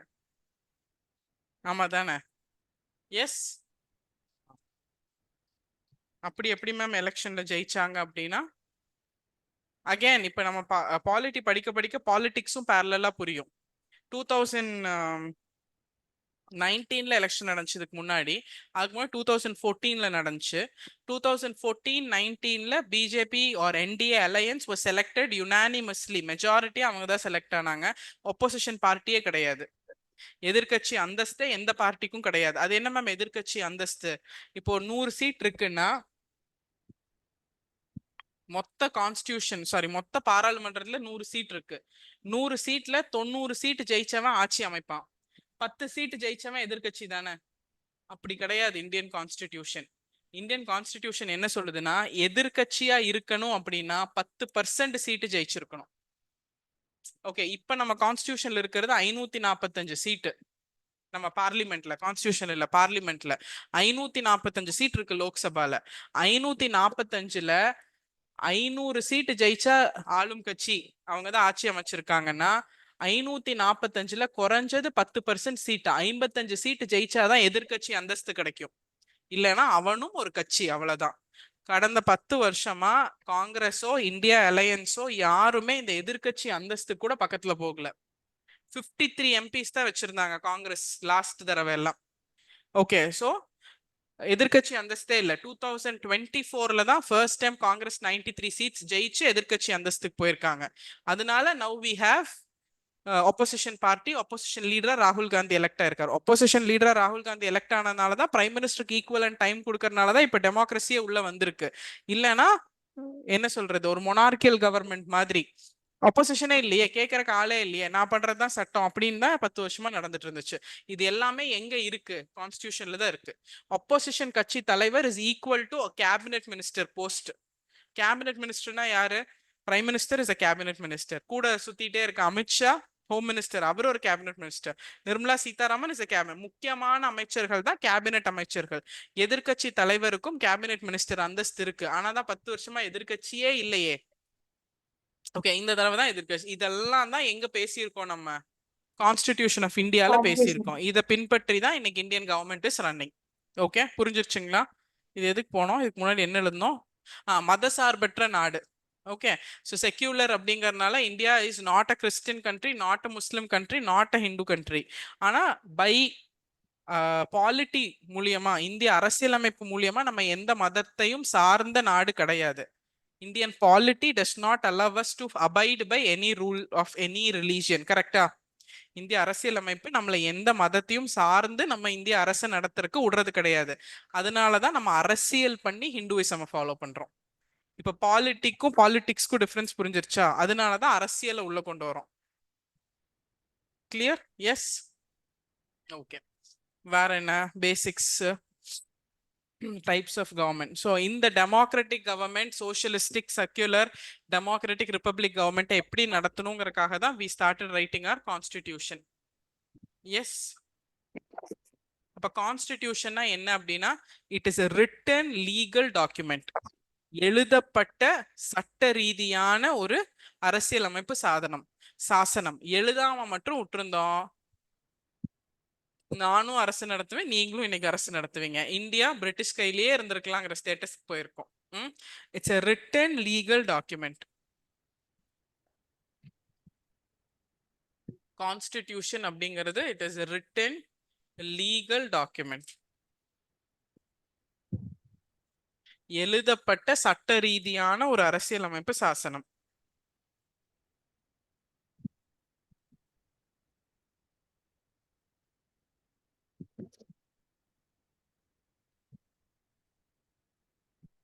இப்போ எழுதப்பட்ட அப்படின்னு இருக்கறனால இத வந்து ஆல்டர் பண்றதும் கஷ்டம். ஓகே, எழுதப்பட்ட இப்போ for example I have a book, okay, written book, அந்த புக்கை தான் நீங்க ஃபாலோ பண்ணணும். ஃபைன். எழுதாம அது வாய் வழியா இருந்துச்சுன்னா நம்ம மாத்திருவோம்ல, அஃப்கோர்ஸ் மாத்திருவோம், எழுதுனதையே மாத்திருவோம், நம்ம அவ்வளோ பெரிய ஆட்கள். இப்போ எழுதப்பட்ட அப்படிங்கும் போது to bring any change in that written document வந்து ரொம்ப கஷ்டம். எழுதப்பட்ட ஒரு விஷயத்துல ஒரு திருத்தம் கொண்டு வரது அப்படிங்கிறது ரொம்ப ரொம்ப கஷ்டம். ஆனா இதுக்கப்புறம் ஜஸ்ட் கொஞ்சம் கான்செப்ட்ஸ் பார்த்துக்கலாம், அப்புறம் எழுதுங்க, ஒரு 2 minutes பிரேக் விட்டுருங்க. ரிட்டன் டாக்குமெண்ட் அப்படிங்கறது நம்ம எழுதிட்டோம். கான்ஸ்டியூஷனை 1946 டிசம்பர் மாசத்துல இருந்து எழுதணும். இந்த யாரு எழுதுனா இத கான்ஸ்டியூஷன் ஆஃப் இந்தியாவை? கான்ஸ்டியூவன்ட் அசம்பிளி எழுதுனாங்க. கான்ஸ்டியூவன்ட் அசம்பிளி ஃபார்ம் பண்ணது ஃபர்ஸ்ட் மீட்டிங் டிசம்பர் 9, 1946. ஓகே, கடைசியா எழுதி முடிச்சது 26th, சைன் பண்ணி நமக்கே டெடிகேட் பண்ணது 1950. ஸோ கிட்டத்தட்ட 2 year 11 months and 18 days இதை வந்து நம்ம எழுதணும். Okay, 2 years 11 months and 18 days இது உட்காந்து இதை எழுதணும். இது ஒரு ரிட்டர்ன் டாக்குமெண்ட், லீகலா ரிட்டர்ன் பண்ண டாக்குமெண்ட். இந்த கான்ஸ்டியூவன்ட் அசம்பிளில இருந்த மெஜாரிட்டி பீப்புள் லாயர்ஸ். நம்ம ஐஎன்சி படிக்கும் போதே படிச்சிருக்கோம்ல, லாயர்ஸும் ஜேர்னலிஸ்டும் தான் அதுல இருந்தாங்க. அவங்கள மெஜாரிட்டி தானே வந்து உட்காந்து எழுதியிருப்பாங்க. So it is definitely legal in on context. அதுல ஒரு கிரிட்டிசிசமே இருக்கு, லாயர்ஸ்னால எழுதப்பட்டதுனால சாதாரண மக்களுக்கு படிக்கிற கஷ்டமா இருக்கு. It is a lawyers paradise. Yes, வழக்கறிஞர்னால எழுதப்பட்ட, வழக்கறிஞர்களோட மொழியினால எழுதப்பட்டது, சாதாரண மக்களுக்கு அதை படிச்சு புரிஞ்சுக்கிறதே கஷ்டமா இருக்குங்கிறது ஒரு criticism on constitution. Okay, so லாயர்ஸ்னால எழுதப்பட்டுச்சு 2 years 11 months and 18 days. My question is, 1946 அன்னைக்கு இருக்கிற சந்தர்ப்ப சூழ்நிலைக்காக எழுதப்பட்ட ஒரு அரசியலமைப்பு எப்படி 2024 வரைக்கும் மேட்ச் ஆகும் இன்னைக்கான காலத்துக்கு, இன்னைக்கான சூழ்நிலைக்கு? how will that even என்ன சொல்றது பி கரெக்ட்? இன்னைக்கு வேற மாதிரி ஆயிடுச்சுல. 10 வருஷத்துக்கு முன்னாடி எங்க அம்மா பண்ண விஷயத்தை என்னால இன்னைக்கு பண்ண முடியாது. இன்னைக்கு ஆடி கிருத்திகை, ஏன் 10 வருஷத்துக்கு முன்னாடி எங்க போயிருப்பாங்க? முருகன் கோயிலுக்கு போயிருப்பாங்க, பழனி போவாங்க, மருதமலை போவாங்க. ஆடி கிருத்திகைனா பயங்கரமா பண்ணுவாங்க. அடுத்த 10 நாள்ல ஆடி அமாவாசை வரும். எஸ், இதெல்லாம் பண்ணுவாங்க. இன்னைக்கு 10 வருஷம் கழிச்சு நமக்கு ஃபாலோ பண்றது நமக்கு ரொம்ப கிரிட்டிக்கலா இருக்கு இல்லையா? அதே ஆடி கிருத்திகை சண்டே வந்தா குளிக்கிறதே கஷ்டம். ஆமா தானே, ஏதோ மண்டே வந்தனால நம்ம குளிச்சுட்டு நம்ம வேலையை பார்க்க வந்துருவோம். ஸோ தட் கிரிட்டிக்கல் லைஃப் மாறுது இல்ல. அப்ப அதுக்கு 10 வருஷம் முன்னாடி, எங்க அம்மாக்கு 10 வருஷம் முன்னாடி இன்னும் ரொம்ப பயங்கரமா பண்ணி விரதம்லாம் இருந்திருப்பாங்க. நைட்டு தான் சாப்பிடுவாங்க, வெறும் பால் தான் சாப்பிடுவாங்க, பழம் தான் சாப்பிடுவாங்க. இதெல்லாம் நடந்திருக்கு தெரியுமா? எங்க தாத்தா எல்லாம் விரதம் எல்லாம் இருப்பாரு ஆடி கிருத்திகைக்கு. அவர் பயங்கரமான முருகர் பக்தர். பழனி போவாரு, பழனியில தங்கத்தேர் இழுப்பாரு. அந்த பக்கமெல்லாம் இப்ப நம்ம போறதே இல்லை. யாரா பழனி போயிட்டு வந்தா பஞ்சாமிரதம் வாங்கிட்டு வாங்கன்னு சொல்லி அனுப்பிச்சுட்டு ப்ராசஸை முடிச்சுக்கிறோம். So it's like quite changing, no? Okay, இப்போ ஒரு சின்ன பழக்க வழக்கம் வீட்டில் ஃபாலோ பண்ற ஒரு சின்ன பழக்க வழக்கமே ஒரு 10 வருஷம் 15 வருஷத்துல இவ்வளோ மாறுதுன்னா, மொத்த இந்தியாக்காக, இந்தியாவோட பாப்புலேஷன் இன்க்ரீஸ் ஆயிருக்கு, இந்தியாவோட டெக்னாலஜி டெவலப் ஆயிருக்கு, இந்தியாவோட டிமாண்ட்ஸ் ஜாஸ்தியா இருக்கு, இந்தியாவோட சினாரியோ மாறுபட்டு இருக்கு, இந்தியாவோட என்வாயன்மெண்ட், ஆம்பியன்ஸ், ரூல் பண்றவங்க எல்லாமே மாறி இருக்கு. எஸ், 5 வருஷத்துக்கு முன்னாடி இருந்த கோயம்புத்தூர் இன்னைக்கு கிடையாது. கோயம்புத்தூர் பீப்புளுக்கு நல்லா தெரியும், கெட்டு குட்டி செவராயிருச்சு கோயம்புத்தூர். அப்படி ஆயிடுச்சு இப்போ 5 வருஷத்துல. எஸ், ஸோ அப்போ கோயம்புத்தூர் ஒரு சின்ன சிட்டியே இவ்வளோ சேஞ்சஸ் அப்படின்னா, imagine that huge India, 32 lakh square kilometer இருக்கிற ஒரு India, 1.2 billion population, 28 state, 8 union territory, divorce culture, எவ்வளவோ மாறி இருக்குல்ல. எப்படி அன்னைக்கு எழுதப்பட்டது இன்னைக்கு மேட்ச் ஆகும்? அப்ப இங்க ஒரு கம்பல்ஷன் வருது இல்ல, மேட்ச் ஆகுதோ இல்லையோ அன்னைக்கு இருக்கிறது தான் நீங்க ஃபாலோ பண்ணணும்னு ஒரு கம்பல்ஷன் வருது இல்ல. எஸ், அப்ப அதுக்காக கான்ஸ்டியூஷன் அசம்பிளியில இருந்தவங்க அன்னைக்கு ஒரு ப்ரொவிஷன் கொடுத்தாங்க. காலம் தேவைப்பட்டால், கால சந்தர்ப்பத்துக்கு தகுந்த மாதிரி, if required you can make changes in the constitution of India. Okay, ஆடி கிருத்திகைக்கு கோயிலுக்கு போலன்னா பரவாயில்ல, வீட்லயாவது விளக்கு போடுங்கன்னு ஒரு சின்ன ஆல்ட்ரேஷன் கொடுத்தாங்கல்ல, அந்த மாதிரி small minor changes are permitted. இந்த கான்ஸ்டியூவன்ட் அசம்பிளிலையும் அதே மென்ஷன் பண்ணியிருக்காங்க. அதுதான் உங்களோட அமெண்ட்மெண்ட், தமிழ்ல சட்ட திருத்தம், கான்ஸ்டிடியூஷனல் அமெண்ட்மெண்ட் அப்படின்னு சொல்லுவோம். அதையே கான்ஸ்டியூவன்ட் அசம்பிளி எழுதும் போதே கான்ஸ்டியூஷன் எழுதியிருக்காங்க. பார்ட் 20 ஆர்டிகல் 368ல அதை மென்ஷன் பண்ணியிருக்காங்க. அரசியலமைப்பு எழுதிட்டு அங்கேயே ஒரு பேஜ்ல எழுதியிருக்காங்க, இதுல ஏதாவது உங்களுக்கு சேஞ்சஸ் வேணும் அப்படின்னா நீங்க மாத்திக்கோங்க அப்படின்னு. போதும், இந்த ஒரு வார்த்தை போதும் நம்ம ஆளுகளுக்கு. ஒரே ஒரு சேஞ்ச் தான் கொண்டு வருவாங்க, no need to follow constitution hereafter. சிறப்பா? நீ சேஞ்ச் தானே பண்ண சொன்ன, ஒரே ஒரு சேஞ்ச் மட்டும் நான் பண்ணிக்கிறேன். No need to follow constitution. இப்போ after marriage there will be a rule that you have to follow your mother-in-law. ஆமா தானே, மாமியார் என்ன ஃபாலோ பண்றாங்களோ அதை ஃபாலோ பண்ணும். ஒரே ஒரு விஷயம் மட்டும், ஏதாவது உனக்கு வேணும்னா மாத்திக்கலாம் அப்படின்னு, மாமியாரே மாத்துறேன், ஒரே சேஞ்ச் தான், பிரச்சனை, ஆல் ப்ராப்ளம் சால்வ். அப்படி ஏதாவது ப்ரொவிஷன் இருக்கா அப்படின்னு தானே கேட்போம். நேச்சுரலி அதுதானே. ஸோ அந்த ப்ரொவிஷன் கொடுக்கும் போதே அங்கே டிஸ்க்ளைமர் போட்டு அதை தவிர நீ என்ன வேணா பண்ணிக்கலாம். ஓகே, அப்ப என்னன்னா சேஞ்ச் பண்றங்கிற பேர்ல அடிப்படையா ஒரு ஸ்ட்ரக்சர் இருக்கும்ல, பேசிக் ஸ்ட்ரக்சர், அடிப்படை கட்டமைப்பு, அதை மாத்தக்கூடாது. இதுதான் வீடு, சைட்ல வேணா 2 பெட்ரூம் கட்டிக்கோ, இந்த சைடு வேணா 2 வாஷ்ரூம் கட்டிக்கோ, அந்த சைடு வேணா இன்னொரு ஹால் கட்டிக்கோ, வீட்டையே நீ மாத்துறேன்னா நான் ஒத்துக்க மாட்டேன். அங்கேயே ஒரு டிஸ்க்ளைமர் போட்டு, அவங்களுக்கு தெரியும்ல நம்ம ஆளுகளை பத்தி, கஷ்டப்பட்டு ஃப்ரீடம் வாங்கியிருக்காங்க. எஸ், 400 வருஷம் பிரிட்டிஷ் கூட இருந்திருக்காங்க, ஒரு 30-40 வருஷம் ஃப்ரீடம் ஸ்ட்ரகிள்ல இந்த குரூப் அப்படியே இன்வால்வ் ஆயிருப்பாங்க, கான்ஸ்டியூண்ட் அசம்பிளி எழுந்தவங்க. எஸ், நல்லா முன்ன பின்ன பார்த்து உலகம் என்னன்னு புரிஞ்சவங்க தான் எழுதியிருக்காங்க. ஸோ மாத்த மட்டும் விட்டுட்டா ஒரே சேஞ்சு தான், கான்ஸ்டியூஷனே மாத்திடுவான். So at any context, any cost நீங்க மாத்தணும்னு நினைச்சா மாத்திக்கோங்க ஃபார் ரிக்வயர்மெண்ட்ஸ் ஃபியூச்சர்ல, but without changing the basic structure. அரசியலமைப்போட அடிப்படை கட்டமைப்பை மாத்தாம காலத்துக்கு தேவைப்படுற சில விஷயங்களை மாத்திக்கலாம்னு சொன்னதுதான் பேசிக் ஸ்ட்ரக்சர் ஆஃப் கான்ஸ்டியூஷனை மாத்தாம அமெண்ட்மெண்ட் கொண்டு வரலாம். Basic structure doctrine, basic structure of the கான்ஸ்டியூஷனை மாத்தக்கூடாது. அடிப்படை கட்டமைப்பை அப்படியே வச்சுக்கிட்டு சைட்ல லெஃப்ட் ரைட், பொரியலுக்கு பதிலா பிக்கிள் வச்சுக்கலாம், பிக்கிளுக்கு பதிலா அப்பளம் கொண்டு வந்துக்கலாம், சாப்பாடு சாப்பாடு தான் அந்த கேரக்டர். ஓகே, சோ இப்போ இன்னொரு கன்ஃபியூஷன் வரும், எதெல்லாம் பேசிக் ஸ்ட்ரக்சர்? ஏன் கல்யாணம் ஆகி வந்தாச்சு, இந்த குடும்பத்துக்குன்னு சில விஷயம் இருக்குமா, அதை மாத்திராத, மத்தபடி உன்னோடதெல்லாம். அப்ப இந்த குடும்பம் என்ன, இந்த குடும்பத்துக்குன்னு என்ன இருக்கு அப்படிங்கும் போது அந்த பேசிக் ஸ்ட்ரக்சர் தெரியாது. அப்படி யாராவது சொல்ல முடியுமா இதுதான் இந்த குடும்பத்துக்கான பழக்கம்னு? எஸ், தயிருக்கு பதில மோர் அப்படிங்கும் போது இல்லம்மா இந்த குடும்பத்தோட பழக்கம் தயிர் கண்டிப்பா வேணும்னு சொல்லுவாங்க. கரெக்டா? தேங்காய் சட்னி ஓகேவானா, இல்லம்மா கண்டிப்பா தாளிச்சுதான் தேங்காய் சட்னி சாப்பிடணும். அந்த பழக்கம் எல்லாம் ஒன்னொன்னு வரும்போது தானே வரும். செட் ஆஃப் ரூல்ஸா முதல்ல ஃபர்ஸ்ட் நாள் சொல்ல முடியுமா இந்த ஃபேமிலிக்கான பழக்க வழக்கம் இதுன்னு? ஃபர்ஸ்ட் என்ன சொல்லுவாங்க, மாத்திக்கலாம்னு சொல்லுவாங்க. எதை மாத்தலாம் அப்படின்னா பேசிக் ஸ்ட்ரக்சரை விட்டுட்டு மாத்தலாம்னு சொல்லுவாங்க. எது பேசிக் ஸ்ட்ரக்சர்னா சும்மா சின்ன சின்னதுதான் அப்படிம்பாங்க. அப்புறம் கடைசியில தான் தெரியும் எல்லாமே பேசிக் ஸ்ட்ரக்சருக்குள்ள வந்துரும்னு. ஆமா தானே? இப்ப கடைசியா அந்த பொண்ணு என்ன டிசைட் பண்ணும், ஸ்ட்ரக்சரே வேண்டாம், வெளியே போய் தனியா ஒரு ஸ்ட்ரக்சர் ஃபார்ம் பண்ணிடும். அதுதான் நியூக்ளியர் ஃபேமிலி. ஸ்டிக் டுகெதர் ஃபேமிலிஸ்னு ஒரு இங்கிலீஷ் ப்ரோஸ் இருக்கு, போயம் இருக்கு. அந்த மாதிரி ஸ்டிக்கும் இல்ல டுகெதரும் இல்ல, ஐ எம் கோயிங் அவுட், அந்த கான்செப்ட் வரும். புரிஞ்ச பேசிக் அண்டர்ஸ்டாண்டிங் இவ்வளவுதான். இப்ப இந்த பேசிக் ஸ்ட்ரக்சர்னு ஏதாவது இவங்க டிஃபைன் பண்ணாங்களா கான்ஸ்டியூண்ட் அசம்பிளில இல்ல கான்ஸ்டியூஷன்ல அப்படின்னா, திஸ் பேசிக் ஸ்ட்ரக்சர் என்ன அப்படின்னு டிஃபைன் பண்ற ஸ்டேட்டஸ கோர்ட்டு கொடுத்துட்டாங்க. எந்த கோர்ட்டு கொடுத்தாங்க? சுப்ரீம் கோர்ட்டுக்கு. அப்போ நீங்க என்ன சேஞ்ச் பண்ணாலும் சுப்ரீம் கோர்ட்டோட ரிவ்யூ போகும், உச்ச நீதிமன்றத்தோட பரிந்துரைக்கு போகும், ரிவ்யூக்கு போகும், பரிசீலனைக்கு போகும், பரிந்துரையில பரிசீலனைக்கு போகும். அவங்க டிசைட் பண்ணுவாங்க, இது பேசிக் ஸ்ட்ரக்சரா இருந்தா நோ சேஞ்ச், இது பேசிக் ஸ்ட்ரக்சர் இல்லைன்னா எஸ் சேஞ்ச். ஓகே, நீ வேணா மாத்திக்கோ, உனக்கு பிடிச்சதை மாத்திக்கோ, ஆனா எல்லாமே மாமியார் வில் செக் பண்ணிட்டு இல்லம்மா இதை மாத்தக்கூடாதுன்னு சொல்லிடுவாங்க. இதுக்கு நம்ம ஆணியே புடுங்காம இருந்திருக்கலாம்னு ஒரு ஃபீல் வரும். we will finish it off. அது சேம் திங் தான். யாரு சத்தமா சிரிச்சது? எஸ், மைண்ட் வாய்ஸ் நினைச்சு. Clear, got that point. So basic structure என்னங்கிறத the court will decide. அப்ப நீங்க பண்ற ஒரு சேஞ்சும் it will go into the purview of supreme court. Supreme court தான் டிசைட் பண்ணும் எது பேசிக் ஸ்ட்ரக்சர். ஸோ அன்னையில இருந்து இன்னைக்கு வரைக்கும் பேசிக் ஸ்ட்ரக்சர் அப்படிங்கிறதுக்கான ஒரு கிளியர் பிக்சர் கிடையாது, ஆட் ஆயிட்டே தான் இருக்கு. நீங்க ஒன்னொன்னு மாத்த ரிவ்யூக்கு போகும்போது ஜுடிஷியல் ரிவ்யூ, அது பேரு நீதிமன்றத்தோட ஆய்வுக்கு உட்படுத்தப்பட்டது, judicial review. So constitution of India அதை சேஞ்ச் பண்ணலாம், அமெண்ட்மெண்ட் எல்லாமே சேஞ்ச் பண்ண முடியாது. டிஸ்க்ளைமர் என்ன,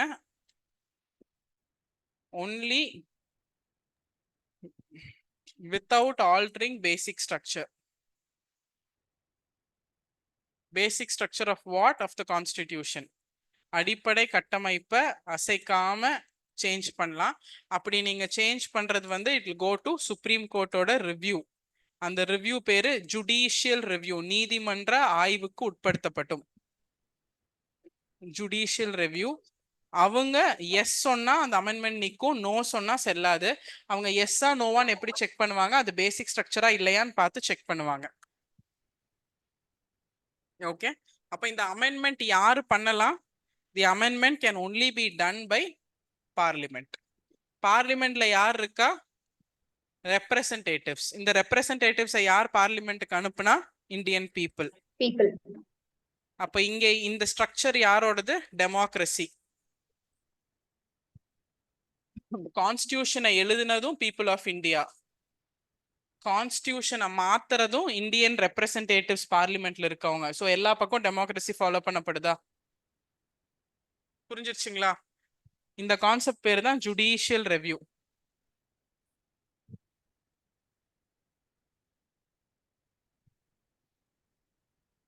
அந்த கான்செப்ட் பேர் தான் ஜுடிஷியல் ரெவ்யூ. கிளியர்? நீதிமன்ற ஆய்வுக்கு உட்படுத்தப்படும் எல்லா சட்ட திருத்தங்களும் நீதிமன்ற ஆய்வுக்கு உட்படுத்தப்படும். அந்த நீதிமன்ற ஆய்வுல இது அடிப்படை கட்டமைப்பை எதுவும் கலைக்கல அப்படின்னு சொன்னாதான் it will be accepted as an amendment. சட்ட திருத்தமா கருதப்படுமே தவிர இல்லைன்னா அது சட்ட திருத்தமா செல்லாது. பழையபடி என்ன இருந்துச்சோ அதுதான், பழைய என்ன இருந்துச்சோ அதுதான் ஃபாலோ பண்ணுவோம்.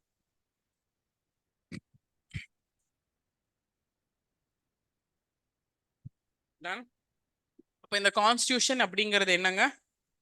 Rule book. எஸ், இந்த ரூல் புக்கை யார் எழுதுனா? Constituent assembly. கான்ஸ்டியூவன்ட் அசம்பிளில யார் இருந்தா? இந்தியன்ஸ் தான் இருந்தாங்க. அந்த கான்ஸ்டியூவன்ட் அசம்பிளி மூலியமா கான்ஸ்டியூஷன் எழுதப்படும்னு யார் சொன்னா? பிரிட்டிஷ். பிரிட்டிஷ் எந்த ஸ்கீம் மூலியமா சொன்னாங்க? Cabinet mission. கான்ஸ்டியூஷன்ல எழுதப்பட்டதை மாத்த முடியுமா? மாத்தலாம். அமெண்ட்மெண்ட். அந்த அமெண்ட்மெண்ட் கரெக்டா எல்லாமே பண்ண முடியுமா? முடியாது. பேசிக் ஸ்ட்ரக்சர் தவிர எல்லாமே பண்ணலாம். அதை கான்ஸ்டன்டா யார் செக் பண்ணிக்கிட்டே இருப்பா? Supreme court. அந்த கான்செப்ட் பேர் தான் ஜுடிஷியல் ரிவ்யூ. கிளியர்? ஓகே, இப்போ இந்த ரூல் புக்,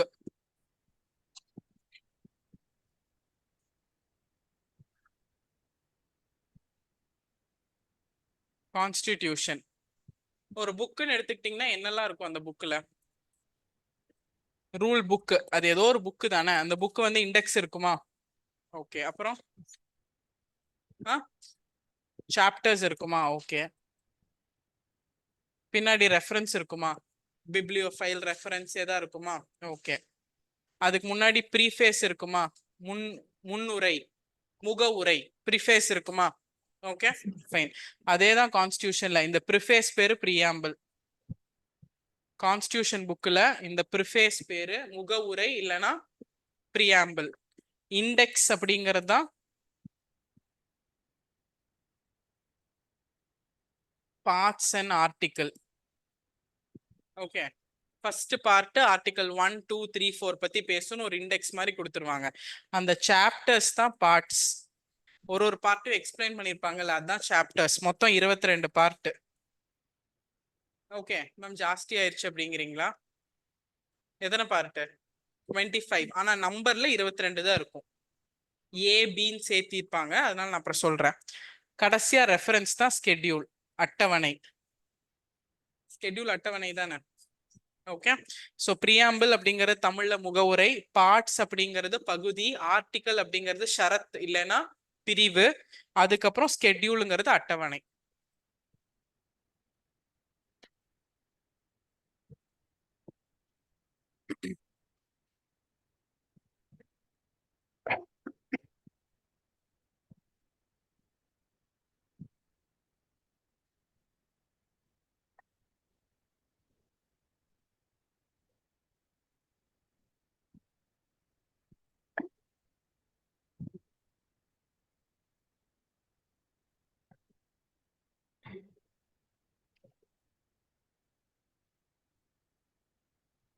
ஓகே, டன்.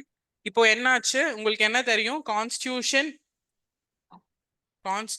எழுதி முடிச்சது எப்போ? 1950ல. இப்போ நம்ம எங்க இருக்கோம்? 2024ல. அதே கான்ஸ்டியூஷன், ஆனா என்ன அமெண்ட்மெண்ட்ஸ் பண்ணியிருக்கோமா? சேஞ்சஸ் பண்ணியிருப்போமா? கண்டிப்பா பண்ணலான்னு சொன்னாலே நம்ம பண்ணிடுவோம். பண்ணலான்னு பர்மிஷனும் கொடுத்துருக்காங்க. பேசிக் ஸ்ட்ரக்சர் மட்டும்தான் பிரச்சனை, பாக்கி அமெண்ட்மெண்ட்ஸ் பண்ணியிருப்போமா? 1950ல கான்ஸ்டியூஷன் எழுதி முடிக்கும் போது நம்ம கிட்ட ஒரே பிரியாம்பிள் தான் இருந்துச்சு, ஒரே முகவுரை தான். இப்பவும் ஒரே பிரியாம்பிள் தான். ஓகே, இந்த பிரியாம்பிள்குள்ள அமெண்ட்மெண்ட் கொண்டு வந்திருக்காங்க. பிரியாம்பிள கொஞ்சம் மாத்திருக்காங்க. முகவுரையை மாத்தி ஒரு புக்குக்கு 2 முகவுரை வைக்க முடியாதுல்ல, அதனால விட்டுட்டாங்க. இல்லைன்னா அதையும் மாத்திருப்பாங்க நம்ம ஆளுங்க, பார்ட் ஏ பார்ட் பின்னு.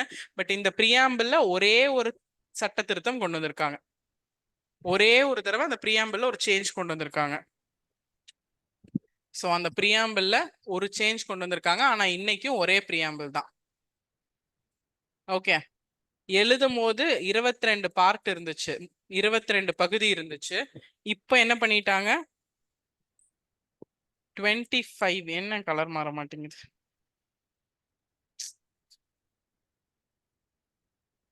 அட 25 பார்ட்டா மாத்திருக்காங்க. ஆனா கடைசி நம்பர் மாறாது, இப்பவும் 22 தான் இருக்கும். இடையில ஏபி 9A அந்த மாதிரி தான் ஆட் பண்ணிருப்பாங்களே தவிர டோட்டலா கவுண்ட் பண்ணி பார்த்தா 25 இருக்கும். நம்பர்ல இட் வில் பி 22. ஆர்டிகல்ஸ் பிரிவு 395 இருந்துச்சு அப்ப ஆர்டிகல், இன்னைக்கு 450 ஆர்டிகல்ஸ் இருக்கு. ஆட் பண்ண காசா பணமா சேர்த்து விட வேண்டியதான். 395 to 450. படிக்கிறவங்க கஷ்டம், அவங்களுக்கு என்ன தெரியும். எம்பிஸா இருக்கிற பார்லிமெண்ட்ல ஆர்டிகல்ஸ் ஆட் பண்றவங்க எல்லாரும் ஒரு தடவை யூபிஎஸ்சி அட்டெம்ப்ட் எழுதிட்டு வரணும்னா மாத்தவே மாட்டாங்க. ஆமா தானே, இருக்கிறதே போதும் அப்படின்னு விட்டுருவாங்க. So 395 to 450. ஸ்கெடியூல் 8 ஸ்கெடியூல் இருந்துச்சு, இப்ப 12 இருக்கு. 8 அட்டவணை இருந்துச்சு, இப்ப 12 மாறி இருக்கு. சட்ட திருத்தம்ங்கிற ப்ரொவிஷன் கொடுத்ததுனால வந்த பிரச்சனை. Yes, I'll write it again.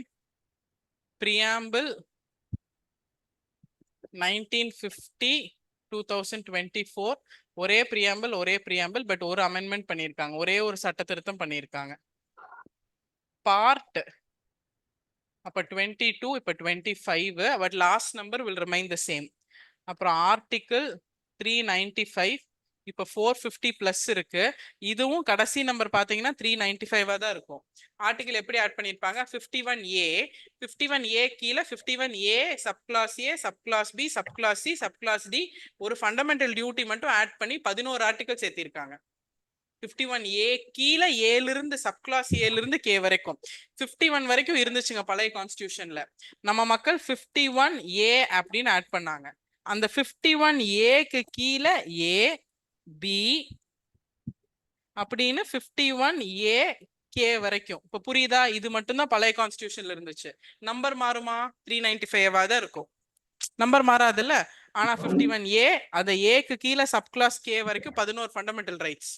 புரிஞ்சிருச்சுங்களா இப்போ எப்படி ஆட் பண்றாங்க. ஸோ அப்படி ஆட் பண்ணி 450க்கு மேல கொண்டு வந்துட்டாங்க. படிக்கிறவங்களுக்கு தான் கஷ்டம் தெரியும், ஆனா கொண்டு வந்துட்டாங்க. ஸ்கெட்யூல் அட்டவணை 8 இருந்துச்சு, இப்ப 12 ஆயிருச்சு.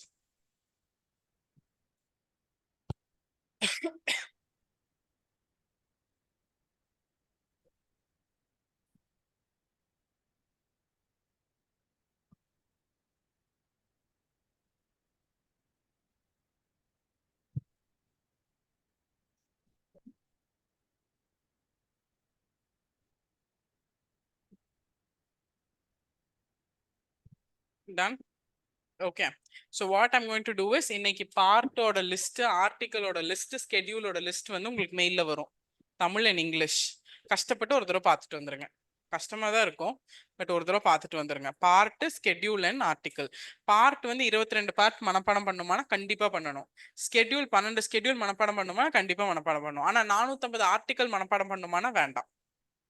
ஓகே, எப்படி இருக்கும் மேம் பார்ட் அப்படின்னா இப்படி இருக்கும். பார்ட் ஆர்டிகல் அந்த இண்டெக்ஸ் மாதிரி. பார்ட் 1 என்ன டாபிக், பார்ட் 1 என்ன topic, union state and it's territory. ஒரு டாபிக் வரும், union state and it's territory. Article 1 to 4 அதுக்குள்ள வரும். புரிஞ்சிருச்சுங்களா. இப்ப நீங்க பார்ட் 1 வந்து union state and it's territory, அதுல ஆர்டிகல் 1 to 4ங்கிறது மனப்பாடம் பண்ணி தான் ஆகணும். ஆனா ஆர்டிகல் 1 என்ன 2 என்ன 3 என்ன 4 என்ன மனப்பாடம் பண்ண வேண்டாம். ஓகே, பார்ட் 2 5 to 11 சிட்டிசன்ஷிப், குடியுரிமை பத்தி பார்ட் 2 பேசும். 5ல இருந்து 11 வரைக்கும் அந்த ஆர்டிகல். அப்படின்னா நீங்க பார்ட் 2 குடியுரிமை 5ல இருந்து 11 வரைக்கும் அந்த பார்ட்டுக்குள்ள வருங்கிறத படிக்கணும். ஆனா 5 என்ன 6 என்ன 7 என்ன 8 என்ன 9 என்ன 10 என்ன 11 படிக்க வேண்டாம். Part 3 fundamental rights 12 to 35. Part 3 அடிப்படை உரிமை ஆர்டிகல் 12ல இருந்து 35 வரைக்கும் படிக்கணும். ஆனா அது என்னென்னு படிக்க வேணாம். கிளியரா? பார்ட் 4 டிபிஎஸ்பி 36 to 51 இத படிக்கணும். டிபிஎஸ்பி அரசுக்கு வழிகாட்டும் நெறிமுறை கோட்பாடுகள், DPSP directive principles of state policy, and இந்த ஆர்டிகல்னு படிக்கணும். Article 5 fundamental duties, 51A A2K subclass அடிப்படை உரிமைகள், 51A கீழே A2K இத படிக்கணும். ஆர்டிகல் 6 யூனியன், ஆர்டிகல் 7 ஸ்டேட், இப்படி 22 பார்ட் படிக்கணும். ஓகே, 22 தான், ஈஸியா படிச்சிடலாம். 9A அந்த மாதிரி 2-3 ஆட் ஆயிருக்கும், அதனால 25 வரும் கவுண்ட் பண்ணும்போது 22. இதை மட்டும் படிச்சுட்டு ஸ்கெட்யூல் 12 ஸ்கெட்யூல் படிக்கணும். 1 to 12 வரைக்கும் மனப்பாடம் பண்ணும். Okay, yes. அப்போ இதுல என்ன இன்னொரு அண்டர்ஸ்டாண்டிங்னா, ஒரு விஷயமும் நீங்க மாத்தும் போது அமெண்ட்மெண்ட் பண்ணிருக்கணும். சட்ட திருத்தம் மூலியமா தான் மாத்த முடியும். அந்த சட்ட திருத்தத்துக்கு ஒரு நம்பர் இருக்கு. First constitution amendment act, second constitution amendment act அப்படின்னு. அது எங்காவது இருந்தா தேவைப்பட்டா படிங்க, இல்லைன்னா தட் ஐ வில் எக்ஸ்பிளைன் இந்த நெக்ஸ்ட் கிளாஸ். அது தேவைப்படும் போது எக்ஸ்பிளைன் பண்ணிக்கலாம். இப்போ பேசிக்கா ரூல் புக்னா என்னன்னு புரிஞ்சிருச்சா? இன்னைக்கு நான் டாபிக் உள்ளே போகல இன்னும். ஃபர்ஸ்ட் டாபிக் என்ன நமக்கு சிலபஸ்ல? Constitution of India. So first topic உள்ள நம்ம என்ன படிக்கணும்னா, கான்ஸ்டிடியூஷன் எழுதுறதுக்காக கான்ஸ்டியூவன்ட் அசம்பிளி ஃபார்ம் பண்ணாங்க. கான்ஸ்டியூவன்ட் அசம்பிளியை ஃபார்ம் பண்ண சொன்னது கேபினெட் மிஷன். அப்போ நம்ம படிக்க ஆரம்பிக்கும் போது cabinet mission was formed on, cabinet மிஷன்ல இருந்த members, what was the scheme proposed by cabinet mission, election வச்சு கான்ஸ்டியூவன்ட் அசம்பிளி செலக்ட் பண்ண சொன்னாங்க. இப்போ இன்டைரக்ட் எலெக்ஷன் வச்சாங்க, எத்தனை பேர் எடுத்தாங்க, முஸ்லீம் லீகா, இந்தியன் நேஷனல் காங்கிரஸா, யார் அந்த கான்ஸ்டியூவன்ட் அசம்பிளியில இருந்தா, அவங்க எத்தனை நாள் எழுதுனாங்க, அப்புறம் அந்த கான்ஸ்டியூவன்ட் அசம்பிளி கான்ஸ்டியூஷன் எழுதுனாங்க. அங்கிருந்து நம்ம வரணும். ஆனா டைரக்டா அங்க போனா ஏதாவது விளங்குமா? எஸ், யார் பெத்த பிள்ளையோ அனாதையா பேசுது, நீங்களும் 2:30 மணிக்கு தூங்குனீங்கன்னா 5 மணிக்கு எழுப்பி விட்டா கிளம்பிடுவீங்க. எஸ், ஸோ அந்த கான்செப்டுக்காக தான் இன்னைக்கு ஒரு பேசிக்ஸ். நீங்க இந்த பார்ட் ஸ்கெட்யூல் இந்த இதை நாளைக்கு கிளாஸ் இல்லைல்ல, வெனஸ்டே சாரி டியூஸ்டே கிளாஸ் இல்லை, வெனஸ்டே தானே, இந்த பேசிக்ஸையும் இந்த லிஸ்ட்டையும் படிச்சுட்டு வந்தீங்கன்னா வெனஸ்டேலேருந்து will go into topic. Okay, வெனஸ்டேக்குள்ள டாபிக் போகணும்னா இதை கிளியர் ஆனால் தான் டாபிக் போக முடியும். Okay, Wednesday will directly start constitute assembly form பண்றதுக்கு cabinet mission Cripps mission failure ஆனதுலேருந்து வந்துச்சு, யார் இருந்தா எப்போ ஃபார்ம் பண்ணாங்க, எப்படி எலெக்ஷன் நடந்துச்சு, என்ன போச்சு, that we will get into topic. Clear? புரிஞ்சிச்சு? அந்த 3Cல இருந்து வி வில் ஸ்டார்ட். ஃபைன். ரொம்ப நாள் கழிச்சு என் கிளாஸ், ஸோ ரேப்போக்குள்ள வந்துருங்க. இந்த ஸ்லோவா போகுது, ஸ்பீடா போகுது, எழுத முடியல, அந்த கதையெல்லாம் மறந்துட்டு இன்னைக்கு எப்படியோ இன்னைக்கு மைண்ட் செட் பண்ணி என்ன சொல்றது, சிங்க் ஆயிருங்க. அப்புறம் தான் நம்ம டாபிக் உள்ள போக முடியும். டைரக்டா சிங்க் ஆகாம டாபிக் உள்ள போனா அவ்வளவுதான், நான் சொன்ன மாதிரி தான் ஆயிரும். Yes, any doubts இது வரைக்கும்? We'll stop here for today. Any doubts? No doubts? Fundamental rights 4A 5-6 sorry. Yes, இதான் அமெண்ட்மெண்ட் இந்த கிளாஸ். பேசிக் ஸ்ட்ரக்சரை மாத்தல ஒரு அமெண்ட்மெண்ட் சொல்லியிருக்காரு. நான் 4A மறந்துட்டேன். புரிஞ்சிருச்சா இப்ப அமெண்ட்மெண்ட்னா என்னன்னு? ஆனா எஃப்டிஏவே தூக்க சொல்லியிருந்தாருன்னா நான் தூக்கியிருப்பேனா? தூக்க மாட்டேன், ஏன்னா அது பேசிக் ஸ்ட்ரக்சர். சும்மா நான் தப்பா எழுதிட்டேன், நம்பர் தப்பா போட்டேன், அது ஓகே. கிளியரா? ஃபைன். ஸோ பேசிக் அண்டர்ஸ்டாண்டிங் கிடைச்சிருச்சா? பாலிட்டியில் ஒரே விஷயம் தான், பாலிட்டி கிளாஸ் மேத் மாதிரி எல்லா பக்கம் கண்டினியூவேஷன் இருக்கும், எல்லாமே கோரிலேட் ஆகும். இன்னைக்கு கிளாஸ்ல என்ன பேசணுமோ அதான் அடுத்த கிளாஸ்ல பேசுவோம், அடுத்த கிளாஸ்ல பேசினதோட கண்டினியூவேஷன் தான் அதுக்கு அடுத்த கிளாஸ். ஓகே, ஸோ அதை மட்டும் நீங்கள் அந்த ஃப்ளோவில் போயிட்டீங்கன்னா ஈஸியாக போயிடலாம். But I will make sure நான் ஸ்லோவாக தான் போவேன், ஏன்னா பாவமாக தான் இருக்கு உங்களை பார்த்தாலும். நிறைய விஷயங்கள் போயிட்டு இருக்கு. யூனிட் 8, யூனிட் 9, ஆப்டி, சயின்ஸு, எஸ் வச்சு செய்யறோங்கிறது தெரியும்.